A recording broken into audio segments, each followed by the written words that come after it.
आप कहानी में हम देखते हैं कि जो लड़का रोज रात को जानवी को ट्रेनिंग देने के लिए इसके पास आता है, एक दिन पड़ोस के अंकल इसको पकड़ लेते हैं और दो चार चांटे लगाते हुए इसको बोलते हैं कि मुझको पता है कि तू यहाँ पर क्यों आता है और अंदर क्या करता है। अगर आज के बाद तू इस इलाके में मुझको दिखाई दिया तो मैं तुझको जिंदा गाड़ दूंगा। उसके बाद ये लड़का काफी घबरा जाता है और जैसे तैसे अपनी जान बचाकर यहाँ से भाग जाता है। अब जब कद्दू कट ही रहा है तो अंकल जी कैसे ना खाएं। उसके बाद ये बुढ़ा अपनी बेटी की उम्र की लड़की को खुद ट्रेनिंग देना शुरू कर देता है। जानवी कुछ इसलिए नहीं देख पाती क्योंकि आंखों पर पट्टी बंधी होती है। अब अगले दिन इस लड़के को पता चलता है कि जिस लड़की को ट्रेनिंग देने के लिए ये रोज रात को इसके पास जाता है वो इसके होने वाले दोस्त की बीबी है, लेकिन ये दोनों इस बात को सीक्रेट रखते हैं और ये इसको ये भी बता देता है कि वो 4 दिन से इसके पास आ भी नहीं रहा है। अब जानवी इस बात को लेकर काफी कंफ्यूज हो जाती है कि अगर 4 दिन से वरुण इसके पास नहीं आ रहा है तो इसके साथ मजे कौन लूट रहा है।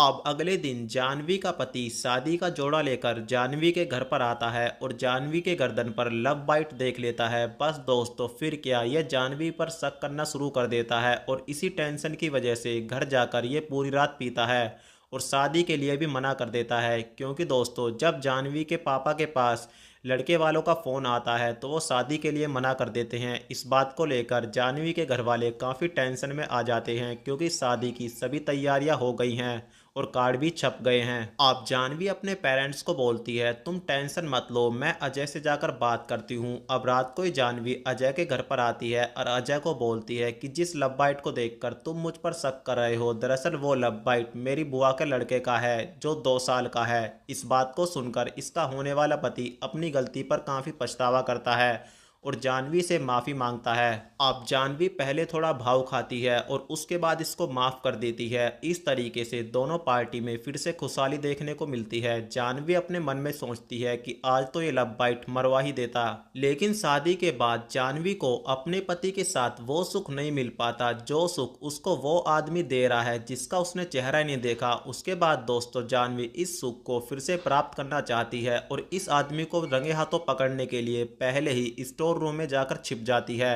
अब रात को अंकल जी फिर से मौका देखते ही स्टोर रूम में आ जाते हैं और जानवी इनको रंगे हाथों पकड़ लेती है। उसके बाद अंकल जी अंदर से कांपने लगते हैं क्योंकि आज तो सच्चाई सामने आ ही गई है। तो जानवी इनको बोलती है तुम टेंशन मत लो, मैं किसी को कुछ नहीं बताऊंगी, लेकिन जो सुख तुम मुझको आज तक देते आए हो आज भी तुमको देना पड़ेगा। इसी के साथ हम देखते हैं कि कहानी जो होती है वो यहीं पर समाप्त हो जाती है।